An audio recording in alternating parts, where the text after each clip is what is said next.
2 वर्षापूर्वी आम्ही नाही घेऊ शकत म्हटल्यानंतर माझ्या डाव्या कोपऱ्यातलं हे चित्रश्रीने तेव्हा रेखाटलं होतं, जे आत्ता आम्हाला सापडलं आणि त्याच्यावरचा मजकूर पाहिल्यानंतर तर धक्काच बसला. मग काय नेहमीपेक्षा जरा लवकर स्वयंपाक आवरून घेतला, जेवण वगैरे केलं. त्याला म्हटलं चल आज तुला सायकल घ्यायला जायचं. त्याच्या आनंदाला मात्र पारावार नव्हता. लगेच ड्रेस वगैरे चेंज केला, कारण दुपारच्या वेळी ह्यांना थोडासा वेळ असतो. तर म्हटलं आता आपण सायकल घ्यायला जाऊ. आता माझ्या लेकाचे पाय काय जमिनीवरती थांबतच नव्हते. आनंदाच्या भरात काय करू आणि काय नाही असं त्याला झालं होतं. आणि शांभवीच्या रिएक्शन तर त्याहून खूपच वेगळ्या होत्या. मला पण सायकल हवी आहे आणि लेडीज सायकल हवी आहे असं तिने सांगितलेला व्लॉग मी ते त्रिकोणामध्ये देते, तो नक्की जाऊन तुम्ही बघा, तुम्हाला खूप आवडेल. मग काय श्रीने खूप साऱ्या सायकल बघितल्या, त्यातली एक सायकल त्याला आवडली आणि मग काय आम्ही ती पक्की केली.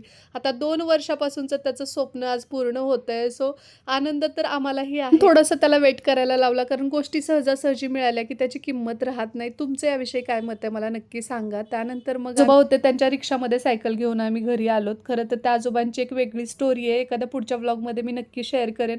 घरी आल्याबरोबर श्रीचे मित्रमंडळी जमा व्हायला सुरुवात झाली. म्हटलं आता आपण थकलोय खरं, पण चला पूजा तर करायलाच पाहिजे म्हणून आवरलं आणि पूजेचं ताट तयार केलं. आता शांभवी बघा किती मस्त एन्जॉय करते हे सगळं, तिला अजिबात थकवा आलेला नाहीये. दादाची सायकल आणली आहे, सो ती सुद्धा डोलतीये, नाचतीये. मग पूजा केली सायकलची आणि त्याच्या आनंदामध्ये सहभागी होण्यासाठी त्याचे मित्रमैत्रिणी आले होते. ते पाहून खरंच खूप भारी वाटलं. श्रीच्या मैत्रिणी आणि आमच्या अपार्टमेंटमधल्या काही महिलांनी मिळून आम्ही पूजा केली आणि पेढे वाटले, नारळ फोडला.